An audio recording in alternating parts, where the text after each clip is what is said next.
Hi, I'm Jenn Drummond. Welcome to my podcast, Take a Break. Take a Break is about enhancing and preserving the greatest asset you have, you. Hey everybody, thanks for joining. Today we have Nir Eyal. He is an author, an investor, a speaker. We have a book coming out hopefully in the future, but he has two amazing books out right now, Hooked and my favorite, Indistractable, which is what we're going to talk about today. And so with no further ado, hello. Hey, great to see you. Thanks so much for having me. Yeah, thank you. Okay, so when my favorite book is your latest. Okay, what one is your favorite? Do you like Hooked better? Do you like Indistractable better? It's like saying, which child do you love better? That's, you know how it is. It's when you spend 5 years researching and writing something, you love them both. Yeah, no, I understand. So Indistractable, I was so timely for me because you busted me. Okay, so I was working, and then all of a sudden I was in my bathroom organizing my toothbrush drawer. And I'm like, wait a minute. And that I realized is my favorite distractor. I'll clean. I'll all of a sudden be cleaning something. And then you in your book say, okay, well, when you're not, you either have internal distractors, you have external distractors, and you need to stop and say, wait a minute, what am I doing? Why am I doing this? Because it's not the actual task. It's what you're running away from that the task keeps you from doing. That's right. Couldn't have said it better myself. I mean, and by the way, we are cut from the same cloth here, right? As I say in the book, like I didn't write this book for you. I'm so glad you got a lot out of it, but I wrote the book for me. I needed this more than anyone, right? I had thankfully gotten a modicum of success through my first book. And ironically, the fact that I had become successful as an author and consultant and speaker meant that I couldn't do the stuff that made me successful in the first place, the writing and the researching, which I loved. Not only that, it took me away from my family. It took me away from my personal health and wellness. My mental health was suffering. All these things were happening because I was getting busier and busier, which meant I was getting more and more distracted. And I was using these distractions as an excuse, right? I was blaming everything under the sun. It was my technology. It was Google. It was Facebook. It was this. It was that, as opposed to really getting my hands dirty and realizing, okay, what's the deeper reasons here? What's the real cause, the icky, sticky truth behind why is it that despite knowing what to do, right? We all know what to do. We all know we have to exercise. We have to eat right. We have to do the hard work to move our business forward. We have to be fully present with loved ones. Why don't we do it? And I thought that was such an interesting question that I wanted to explore. And so that's why I decided to dive deep into the research and figure out why is it that we get distracted and how do we become indistractable? Right. So in the book, you talk about triggers, right? So we have internal triggers and external triggers. How about you go into those a little bit more in detail for us? Sure. So before we do that, let's start with what is distraction, actually. It's a word that I thought I understood, but when I actually got into this research, I realized I didn't understand as well as I thought. So the best way to understand what distraction is to understand what distraction is not. What is the opposite of distraction? The opposite of distraction is not focus. The opposite of distraction is traction, right? It makes sense when you think about it. We have traction and distraction. Both words come from the same Latin root, trahare, which means to pull, and they both end in the same 6 letters, A-C-T-I-O-N, that spells action. So traction, by definition, is any action that pulls you towards what you said you were going to do, things that you do with intent, things that move you closer to your values and help you become the kind of person you want to become. Those are acts of traction. The opposite, distraction, are actions that you take that pull you further away from what you said you were going to do, further away from your goals, further away from your values, further away from becoming the kind of person you want to become. And this is not just semantics. This is really important because I would argue that any action can be traction or distraction based on one word. And that one word is forethought. That, as Dorothy Parker said, the time you plan to waste is not wasted time. So you hear a lot of people being super anti-tech, they're all Luddites and Chicken Little saying the sky is falling, technology is melting your brain, dopamine this, and it's hijacking that, addiction. Disregard that, okay? We need to stop moralizing and stop medicalizing and saying, look, if you want to go on Facebook, if you want to go on YouTube, if you want to go play video games, there's nothing wrong with that, okay? Stop medicalizing and moralizing this problem and realize that if you want to do this stuff, do it. but do it on your schedule and according to your values, not the tech companies. So I have time in my schedule for these amazing technologies, for connecting with my friends, connecting with my readers. And by planning for it with intent, with forethought, now it's traction, okay? Because I'm doing it on my schedule and according to my values. Conversely, anything can become a distraction if it's not what you plan to do. And I think this is where we really get into the real meat and potatoes here that shows that the real distractions that get us are not the ones we think, right? It's not video games and social media that get most people. It's the stuff they think they are doing to be productive that's anything but. Let me give you a great example. Okay, for years, I would walk into work and I'd say, okay, here I go. I'm going to get started. I'm going to get to work. I'm going to do that important thing I got to get done on my to-do list. Here we go. I'm going to get started right now. Here I go. But first, let me check some email, right? Let me just scroll through that Slack channel. Let me just fix the laundry up real quick. Let me just clear off my desk. I got to do that stuff anyway, right? I'm being productive, right? These are work-related tasks. And what I didn't realize, that is the most dangerous form of distraction, the distraction that tricks you into prioritizing the easy and the urgent at the expense of the hard and important work you have to do to move your life and career forward. So just because something is a productive task, it's a work-related task, doesn't mean it's not a distraction. That's the worst kind of distraction because you don't even realize that you are distracted. If it's not what you said you were going to do with your time and attention ahead of time, it's by definition a distraction. Okay, so now we've got traction. Now we've got distraction. Let's talk about those triggers that you talked about earlier. Most people, when they think about distraction, they think about the usual suspects, the pings, the dings, the rings, right? The things in our outside environment that we think leads us to distraction. And they are a cause of distraction, right? These, what we call external triggers. But get this, studies find that these external triggers are only the cause of 10% of our distractions. 10% are external. That's it. We do surveys of people and we ask them what led you to distraction, and only 10% of the time is it some kind of ping, ding, or ring. So what's the other 90%? The other 90% of the time that we get distracted because of what we call an internal trigger. And this is what we talked about a little bit earlier. These internal triggers are uncomfortable emotional states that we seek to escape from. Boredom, loneliness, fatigue, uncertainty, anxiety. This is the cause of 90% of our distractions. And it's something we don't like to talk about because then we have to dig a little deeper to figure out, wait, what are we escaping from? But here's the thing. If you don't understand your internal triggers, you will always get distracted by something, whether it's too much news, too much booze, too much Facebook, too much football. You are always going to find a distraction unless you know the deeper reason why you're getting distracted in the first place. So step number one to becoming indistractable is mastering those internal triggers, or they become your master. Yeah. So how, like, I know what I had to do this, and this helped me. I put an alarm on my phone to go off every hour. And then I would be, and when that alarm went off, I would be, am I doing what I said I was doing? Or am I doing something different because I all of a sudden got pulled into a different direction, right? And that really, I mean, it was mind blowing. And then I sat there, I'm like, oh, wow, I just left this. Oh, wow. So, I mean, it is a work in progress, and it is something where you kind of can laugh at yourself, and you have to, because it's the human condition. And otherwise there's no help if you're going to berate yourself. But what are other ways that you tell or help people notice, oh, this internal trigger took over? Yeah, absolutely. And it's a great app. I have it on my phone as well. I use one that's called Chime, and I think it's free last time I checked. And it's a great way of checking in. It just is this nice little, bell that goes off. It doesn't go off more than once. It just tells you the top of the hour. Hey, it's top of the hour. And this goes in line with step number two. We talked about step number one is about mastering those internal triggers. And there's a dozen different things you can do that I talk about in the book about how do you get to those deeper reasons for why you're looking for distraction. And the most important thing here to remember is that time management is pain management. Okay. If everyone listening, I suggest you write that down. This is pretty profound.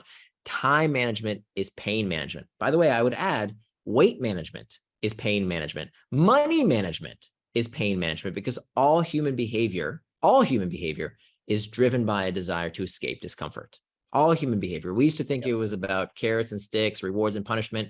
Neurologically speaking, we now know, we can literally see blood flow in the brain showing this is the case, that all human behavior is spurred by a desire to escape discomfort. And once you realize that, these are just feelings, right? These are just emotional sensations. It's the problem of the wanna complex, right? That I don't want to do this right now. That's why we get distracted. That's the overwhelming reason. And so once you understand that, hey, it's just an emotion and I can manage those emotions, they don't have to master me. I can become the master of these emotions. Well, then you become infinitely more powerful. You're able to do so much more than you ever could before. So that has to do with mastering these internal triggers. But that critical second step, and this is where some of the what you mentioned earlier around the app that reminds you at the top of the hour, this is where we turn our values into time. You see, many people that I've worked with over the years who say, oh, I'm so distracted. You know, did you see what happened in the news and Twitter this and my family that and my boss wants this? And when I say, wait, hold on for a second. Let me see what you got distracted from exactly. Let me see your schedule. Okay, not your to-do list. We can talk about why to-do lists are one of the worst things you can do for your personal productivity. We'll get back to that later. But when I say, hey, let me see your schedule. What did you plan to do today? What did you get distracted from? They typically show it to me and it's blank, right? Maybe they've got like a dentist appointment or a meeting, like one or two. But for the vast majority of people, the vast majority of their calendar is empty. Well, here's the thing, folks. You can't say you got distracted unless you know what you got distracted from. I'll say that again. You can't say you got distracted unless you know what you got distracted from. So unless you're retired or a child, having an empty day and saying, oh, I'm going to do all this stuff on my to-do list is a recipe for disaster. It's not going to happen. Okay. We've got to start time boxing our day. And this uses a technique in psychology we call setting an implementation intention. And it's been studied in thousands of peer-reviewed studies showing that this is one of the most effective things you can do for your personal productivity is simply deciding what you're going to do and when you're going to do it. And so this is where this technique of having a chime go off that says, hey, it's the top of the hour can remind you, oh, what's my next time block? What's the next thing I said I was going to do with my time and attention? I love it. I love it. And now when people do the time blocking, do you recommend a certain amount of time? Because then they start fatiguing, or what does research say there? That's really up to you. You know, Okay. some people put it in, you know, with certain tasks, they do 15 minutes. For other tasks, they can do it for 3 hours. That's really about adjusting. So the right mindset is not to be a drill sergeant. Okay. It's not to punish yourself and berate yourself if you go off track. Look, everybody gets distracted. Even I wrote the book Indistractable, and even I get distracted from time to time because I get to make up what the definition of being indistractable is. And I can tell I made up the word. So being indistractable doesn't mean you never get distracted. It means you know why you got distracted so you can do something about it in the future. So Paulo Coelho has a wonderful quote. He said, a mistake repeated more than once is a decision.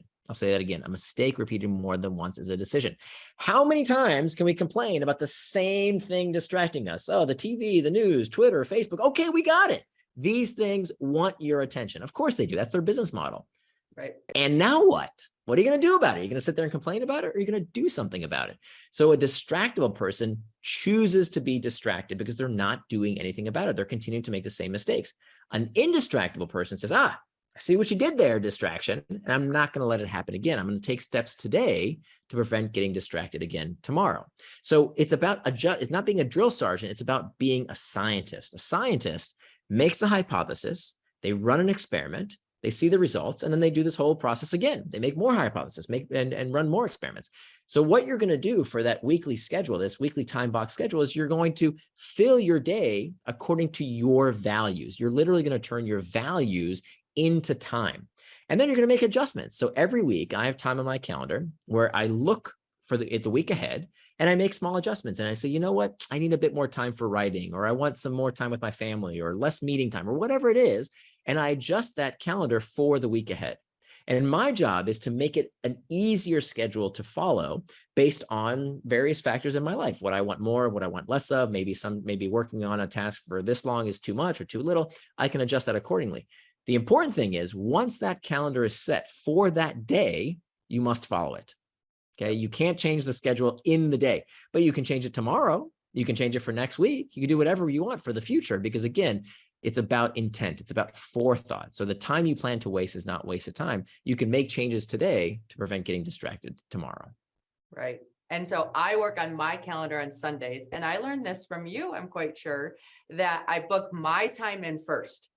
So I book what I want to do, my hobbies, my fun, because then I know I'm walking into this week filling my bucket. So every activity I want to do I have already taken care of me and I'm not running from empty. And then I start booking in, okay, here's my meetings, here's these other things, here's my workouts, and this is how it all works. So I love that point where you said, hey, take care of you first, because that allows you to take care of everybody else. That was huge for me. And then the one thing Perfectly that said. I do when I wake up in the morning, I call it my toothbrush talk. So in the morning, I'm like brushing my teeth and I'm doing my affirmations and I'm talking to myself and I'm checking in and I'm saying, how am I operating today? Am I at 60%? Am I at 100%? Like, where am I at? And if I know in the morning, maybe I didn't get a great night's sleep because something happened with one of the kids or whatever else. If I already am only at like a 60 or 70, I'll look at my calendar and we'll probably have takeout for dinner, because that just frees up like one more piece of my day to make sure that I'm managing my time, my energy, and how I'm showing up. Right. Yeah. And this is the kind of stuff that you can plan for. A lot of people think, oh, well, sleeping poorly is not something you can plan for. Kids getting sick. How do I plan for that? Right. It's unexpected. Well, guess what, folks?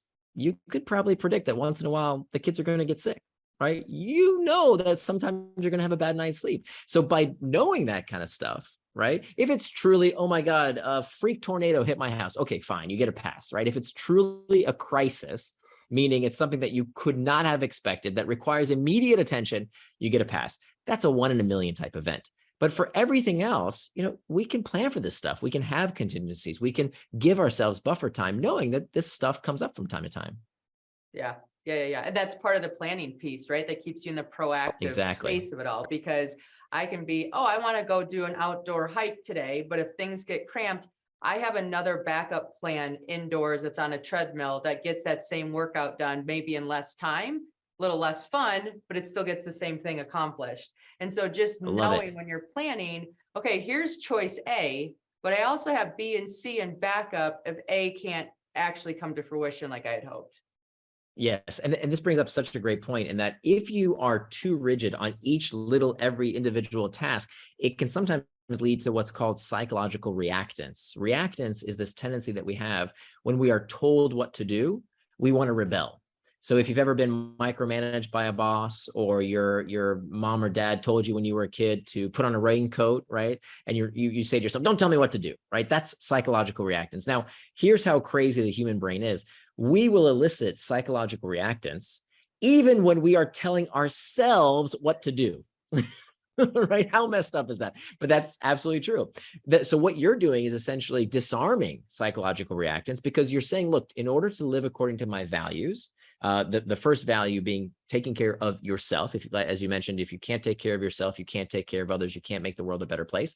So by making time for yourself, to turn your values into time to take care of your needs, by making sure you have time for proper rest, proper nutrition, proper exercise, by putting that time in the calendar, but then allowing yourself some options. So saying, for example, I'm not saying this needs to be everybody's values, but if you have the value of personal health and wellness, right? Most people say they do, right? Most people say, oh, health is number one, but is it in your calendar, right? Are you willing to put time in your calendar to say, this is something that's important to me?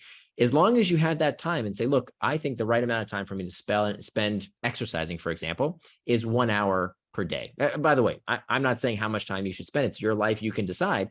But if you're going to say, for example, I want to spend 1 hour per day doing something that makes my body healthier, well, you can have a menu of options. You can say, I could go take a walk. And if I don't have time, I could do a couple squats and a few push-ups. Or if I don't have time for that, I could do something else. So you can have this menu of options to say, look, all these things help me live out my value. Which one I choose, that's up to me.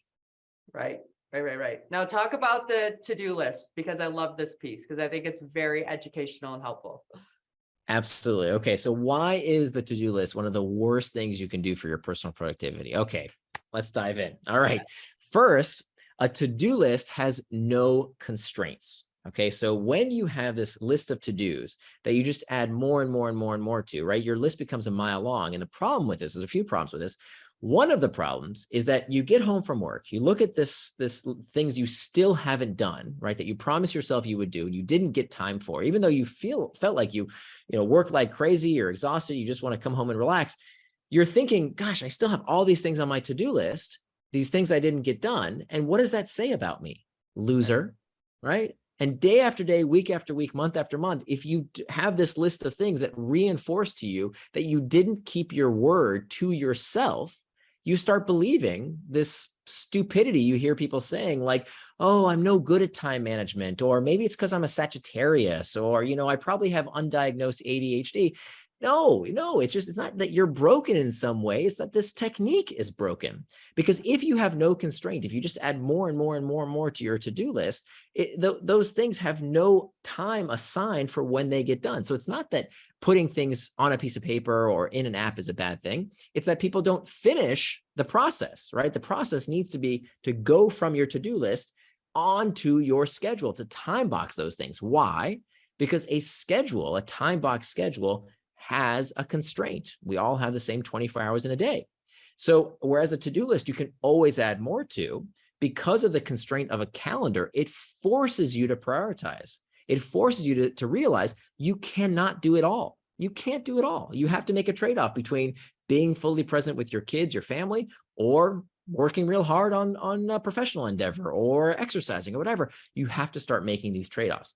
So that's the first reason. The second reason is that when people use to-do lists, they feel what's called the tyranny of the to-do list. That even when they come home and all they want to do is relax, spend time with their family, maybe go on social media, watch something on TV, they're constantly thinking about all the things they still have left undone. So even the leisure time they give themselves, they can't really relax, right? Yeah. Because of this tyranny of the to-do list. Yeah. Right? Me too. I've been in all a the time. massage, right? Like I hired a masseuse to relax my you're body. paying And the them. entire time I'm in this thing, I'm like, I should be. And then finally it dawned on me, I'm like, if I'm not going to go hard on my massage and be 100% present, then I'm not allowed to go hard on my other activities either, because then I'm just doing mediocre everything and I'm not getting anywhere with these things. Absolutely. So when you say to yourself, when you literally budget into your time block calendar, this is my time for massage, this is my time for social media, this is my time to goof off online, that time is scheduled just for that. Now you have turned a distraction into traction, and anything else you would do, work related or otherwise, is suddenly a distraction. So a to-do list doesn't do that for you. Only a time box calendar can actually let you exhale and do the thing that you said you were going to do for yourself or for others. The third reason that to-do lists are so bad is that there's no feedback mechanism. So this is called the planning fallacy. And we know that research shows that on average, people believe that a task will take them only a third of the time it actually will. Meaning the average task tends to take people 3 times longer than they estimate. Why? Because we are really bad at predicting how long things take us to finish.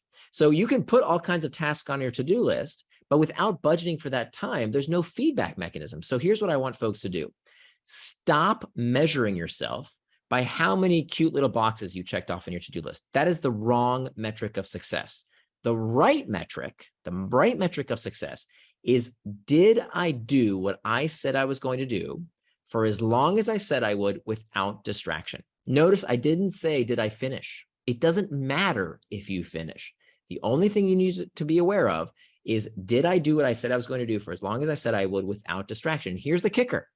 People who use that metric of success, people who only care about, did I do what I said I was going to do without distraction, finish more. They actually get more done than the to-do list people, because they're able to track how productive they are for a fixed period of time with their full time and attention. So they can say, hey, you know what? I worked on this task for 30 minutes and it looks like I got about 10% done, or I wrote 500 words, or I did 3 slides in the presentation. Well, to finish the entire project, it's going to take some multiple of that time. And now I can do some quick math and figure out how many time blocks I need to finish the job. Whereas people who use to-do lists, right? They say, okay, let me work on this task. Oh, I worked real hard on it for 5 minutes. Boy, that's boring. Let me go check email. Let me go check Slack. Let me go do this. I'll get back to it later.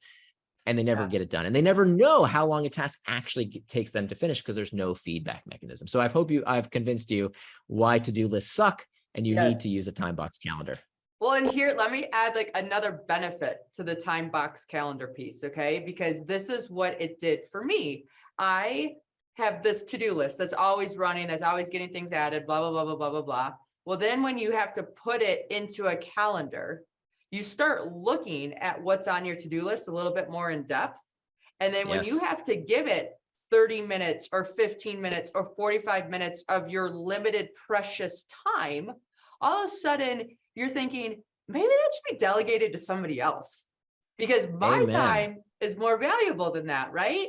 And so and the nice thing about when you put it into your calendar and you have it time boxed, you can go back over the last month or the last quarter and say, hey, this was a good quarter, or hey, I really felt like I didn't get enough time doing X, Y, or Z. What was I spending my time on that maybe didn't need my time, that would allow me more time to do the things that I want to do, right? Yeah. And so Absolutely. that to-do list all of a sudden gets really real when you have to give it a time slot and say, oh, wow, I already have cleaning people that come over. I bet they would love to go through and clean out all the cabinets and organize all the things instead of me doing that. One, I'm grumpy when I'm doing it. Okay. And then two, it's sitting there thinking that's time, that's opportunity cost that I don't get back of taking a kid out to lunch or doing something else that would be way more rewarding for what I'm interested in doing. Exactly. You can't do it all. So by forcing yourself to time box, you're making yourself prioritize what's really important. Yeah. So I love that about time boxing. Okay. So tell me about, like, I feel when we were talking earlier, you invest, like you brought up a company that you use to Chime, right? Mm-hmm. What other companies do you like that have helped you? Oh, this was really helpful. Use this. These are hacks, like time hacking, saving things. Sure. I will say, okay, so I'm happy to share a couple, but I will say that all the life hacks and tips and tricks and apps, that's the icing on the cake. The real cake is managing your emotions. So the techniques that are most important in this book is understanding why you get distracted in the first place, and then having these arrows in your quiver that you can take out, that when you feel these uncomfortable emotional states, you know what to do with them. What I found in my research was that high performers in every field, in every industry, they feel the same bad things that everybody else does, right? They feel lonely, they feel bored, they feel stressed, they feel anxious. The difference is that the average person, the distractible person, when they feel that sensation, they want to escape it, right? They want to escape it with a drink. They want to escape it with a television. They want to escape it with a scroll. They want to escape it in one way or the other to not feel that sensation. High performing people, they use that uncomfortable sensation like rocket fuel to push them forward. Okay, so that's the most important section, I think, in the book. And it's none of the other stuff will work. You'll always find a way to cheat. You always find a way to sabotage yourself unless you start with square one, which is mastering these internal triggers. And we can talk about some techniques around how to do that as well. Yeah, but if you're looking for, okay, do that first? Let's do that first. That's more entertaining and more beneficial anyways. Sure. So I'll give you one of my favorite. There's over a dozen different things you can do. I'll give you one of my favorites, which is called the 10-minute rule. Oh, yeah. The 10-minute rule, I didn't invent it. It comes from acceptance and commitment therapy. It's been around for decades. And the 10-minute rule says that you can give in to any distraction. Okay, whether it's if you're on a diet, if it's that chocolate cake, if it's you're working on a big project and you're tempted to go, read the news or check something on social media, or you're trying to quit smoking, whatever the case might be, you can give into that distraction, but not right now. Okay, you can give into it in 10 minutes. Okay, so what do you do for those 10 minutes, right? So this is something I experience almost every day. I've been writing professionally for well over a decade now, and writing is really hard work, right? Writing never becomes a habit. It's always hard. And so whenever I'm writing, all I want to do is, cater to these internal triggers. I'm full of doubt. Is anybody going to like what I'm reading? Is this even interesting? Is it going to go anywhere? Is this a dead end? And so all these internal triggers start bubbling up. And all I want to do is to go, Google something or do some quote unquote research and go somewhere else. What I really need to do is just stay with the writing and stay with it. So what do? I'll tell myself, okay, I can do those things, but in 10 minutes. So I'll set a timer for 10 minutes on my phone. And now I have a choice to make. I can either get back to the task at hand, get back to the writing, or surf the urge. Surfing the urge acknowledges that these sensations are transitory, that we don't feel boredom or loneliness or stress or anxiety forever. These emotions, they crest and subside. So your job is to ride that wave of emotion like a surfer on a surfboard. And if you can surf that urge effectively, and I give you scripts for what you can do, what you can say to yourself as you're surfing that urge, you will find that at the end of those 10 minutes, 9 times out of 10, that urge is gone. And you'll be right back to work doing what you said you were going to do. So that's one technique that's incredibly effective, the 10-minute rule. And one of the reasons it's so effective is that, one, it disarms psychological reactants that we talked about earlier. It gives you the option of saying, hey, look, I'm a grown adult. I can do whatever I want. I can give in to that distraction. I'm going to, but not right now, right? So it gives you that outlet to disarm psychological reactants. And then the second thing it does is that it helps you build this muscle of agency. It teaches you that over time, wait a minute, I can actually wait. I don't have to pick up my phone every 5 minutes. I don't have to respond to every email all the time. I don't have to Google everything when I have the slightest question, right? I can wait a minute and get that and take that action in a little bit. So what happens over time is that the 10-minute rule becomes the 12-minute rule, it becomes the 15-minute rule, and you're proving to yourself step by step that you are powerful, that you are indistractable. You can delay these distractions, and this is how we ultimately overcome these internal triggers. Ooh, I like that one.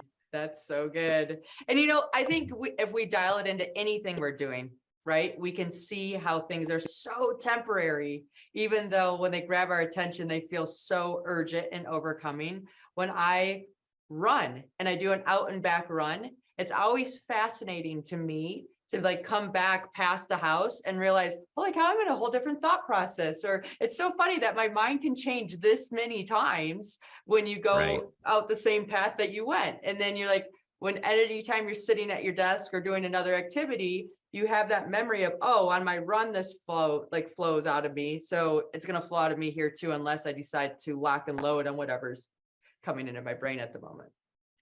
Absolutely. Right. And having that guideline of saying, right, I'm still in control. It's up to me, right? I can do whatever I want to do, but I choose to wait a few more seconds, a few more minutes, right? You can do anything for 10 minutes, right? Like that's not that much time. Yeah. So knowing that, yep, it's the clock's ticking, I can do that crazy thing that I think I have to do right this second. Turns out 9 times out of 10, you don't have to do that thing right now. It's in your head, right? I hear a lot of people saying, oh, but what if my boss needs me? What if my kids need me? What if this happens? What if this happens? Almost always, it's not real, right? It's not that your kids and your boss need you. It's that you fear they might need you. And that's impeding you from actually doing the damn work you should be doing. Oh yeah, no. And I mean, all of us know that when you get a text message from your kid and you're not available to answer it, and then you come back and you're just like, oh, is everything? Yep. Got it solved. I'm like, oh, amazing that you got it solved without me. Thank you. Okay. And perfect. It's true with kids. It's true at work too, right? Like how many of your emails, if you just let them sit for a bit, right? If you just let them marinate, people figure it out, or it gets crushed under the weight of some other priority. Yeah. Oh, and that brings me, okay, so in the book, you have this thing, and I love this because we can all get called into meetings all the time, right? So what you do is you kind of increase the barrier to entry, right? Right. So you had this amazing point where you said, okay, fine, if you're going to have a meeting, you're going to send me the agenda to the meeting first, and then we'll have the meeting. And I love that because yeah, that's a lot more work for the person on the front end, and automatically you're going to have less meetings. So if we take that concept and say, okay, how do I increase the barrier to entry so that maybe there's less of this thing going on? And then when it actually does happen, it's that more productive and everybody's on page because they already know everything that's going to happen. I love that you have thoroughly digested this book. That makes me so happy, Jen. Thank you so much. And just to reinforce the point. I love it. I love it. So the idea is exactly as you say, that it's become too easy to call meetings, especially now that so many meetings are called over Zoom, that, we used to all have to be in the same place, at least to have a meeting. Well, now we don't, we can call meetings over Zoom. And the problem is that, look, our managers, our colleagues, they also have internal triggers. They also have psychological needs. And many times people are using meetings to solve these psychological problems that they have, right? How many meetings do we get called into because someone wants to hear themselves think out loud? Well, look, folks, the purpose of a meeting is not to brainstorm. Many studies have confirmed this, that brainstorming, especially on Zoom, is super ineffective. Brainstorming, you know what the ideal group size for a brainstorm is? 2 or less people. 2 or less people is the right size for a brainstorm. Why? Because when we do these brainstorms with, 8 people, 10 people, I've been in brainstorm sessions that drive me crazy, where it's like 15, 20 people in a brainstorming session. Wow. Here's what happens, whether it's live or in person or over Zoom, the loudest, the highest paid, and the most male person dominates the conversation. This happens. This happens every time.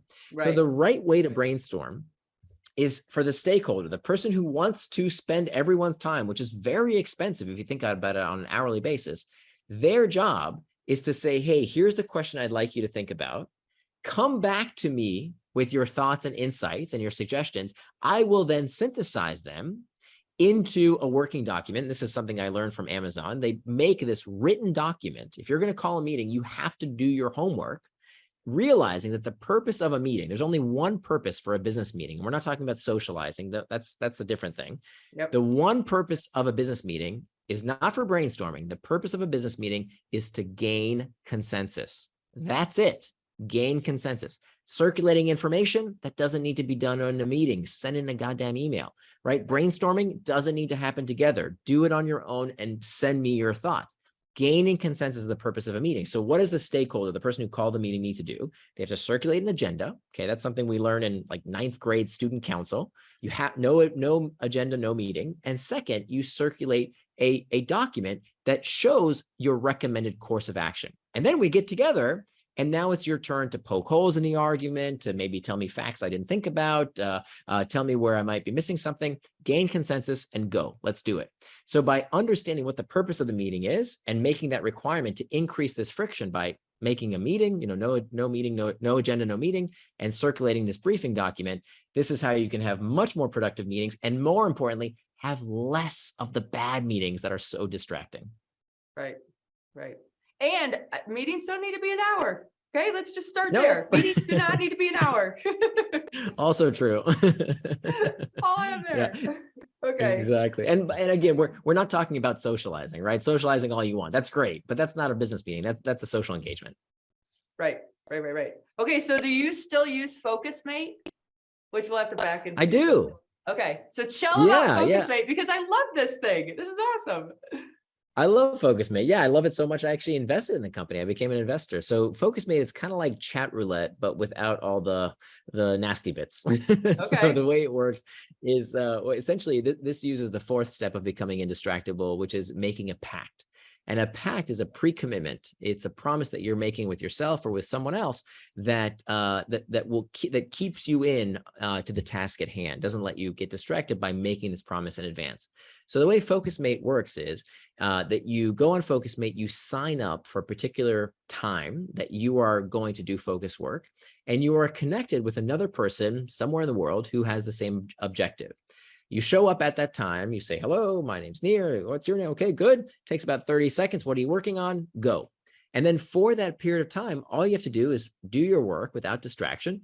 And just that knowledge of having another person that you can see that's also busy at work on their task is incredibly effective as a way to keep you focused on what you're doing, because you've made that social pact that you promised to stay focused on that task at hand.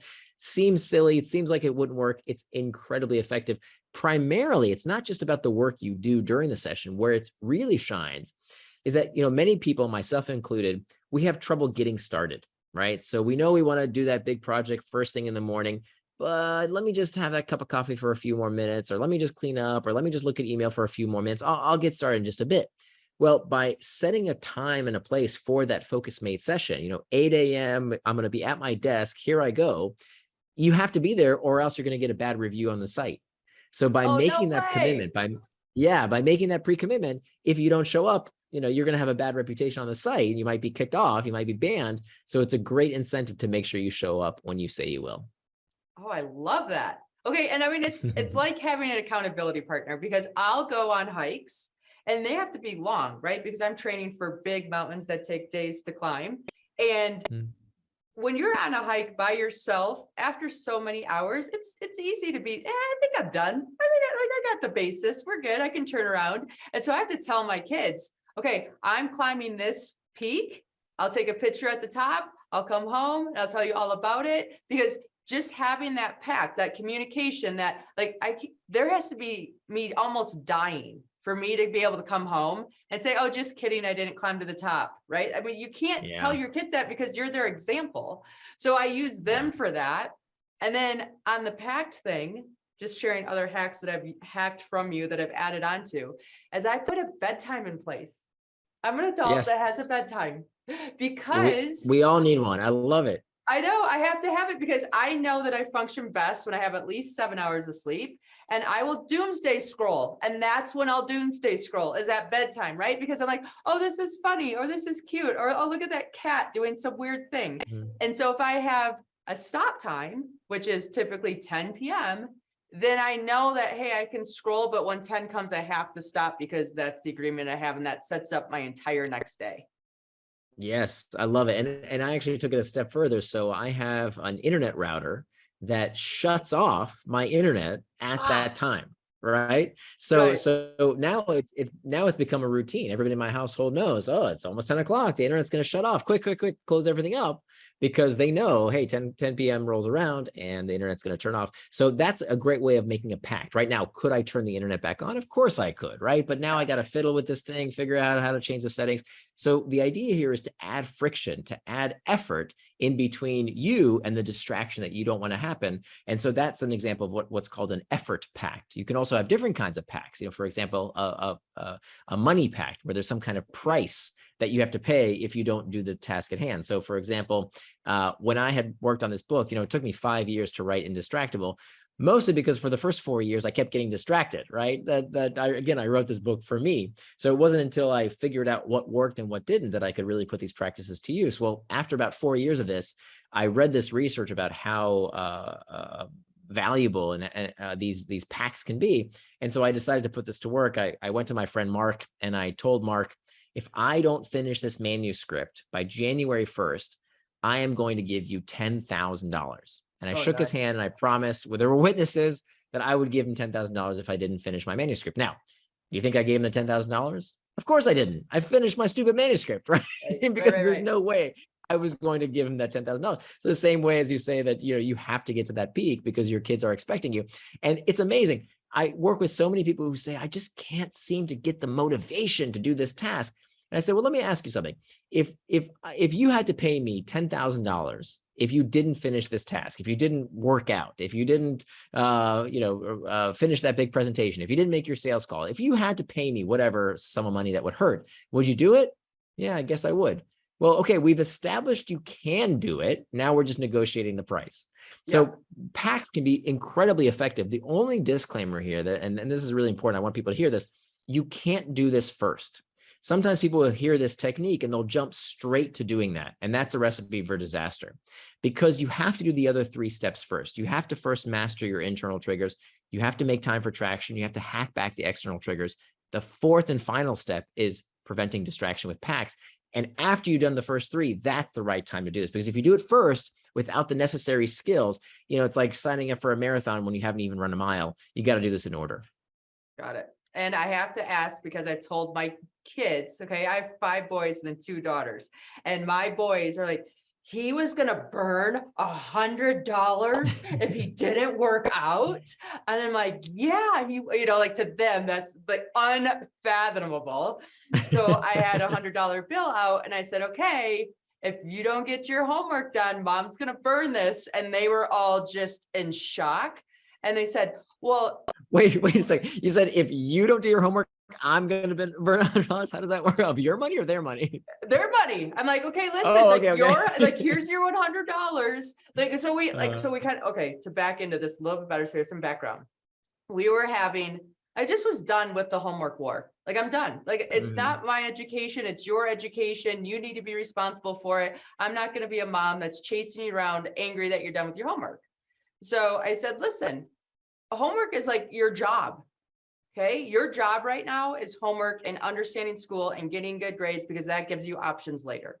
So I'm going to have $100 and you're going to get this $100. So we taped it to the refrigerator so everybody could see it every single day. And if we all get our homework done without any complaining, everybody turns it in, everything's computerized, so I can see when everything's not done or done nowadays. And it's done. I'm burning this on the fire.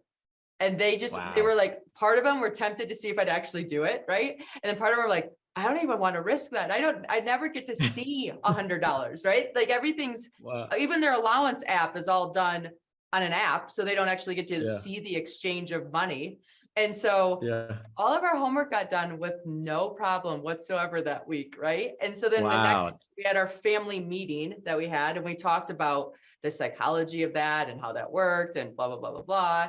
And I told them I got the idea from you because you said that if you missed a workout, then you're going to burn $100. And they said, well, has he missed one since? I'm like, when I talk to him today, I'm going to definitely ask him, guys. So don't you worry. It was so funny. And so I have to ask, Yeah. have you ever had to burn Yeah. $100?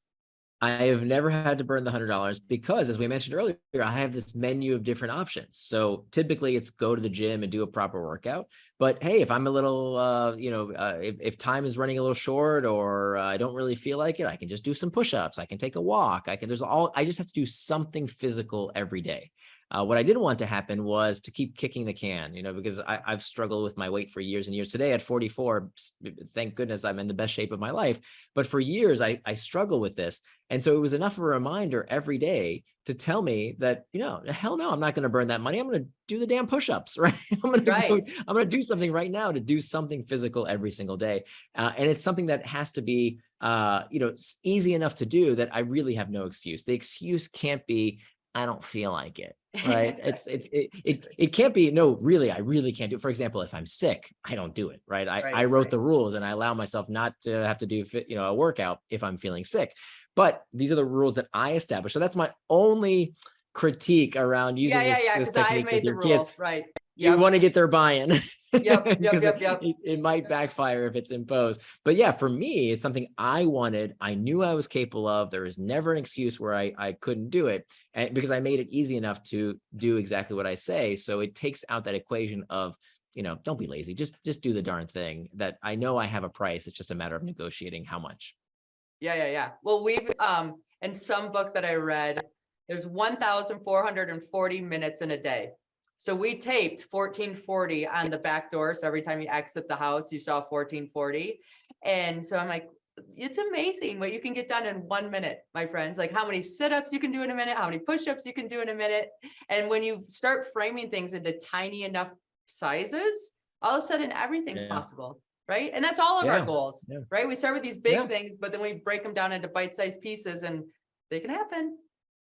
That's true. That's true. If we plan ahead, I mean, if you wanted to summarize my book in one mantra, it's that the antidote for impulsiveness is forethought. That's it. The antidote for impulsiveness is forethought. That the reason we don't do what we say we're going to do, it's not that we don't know.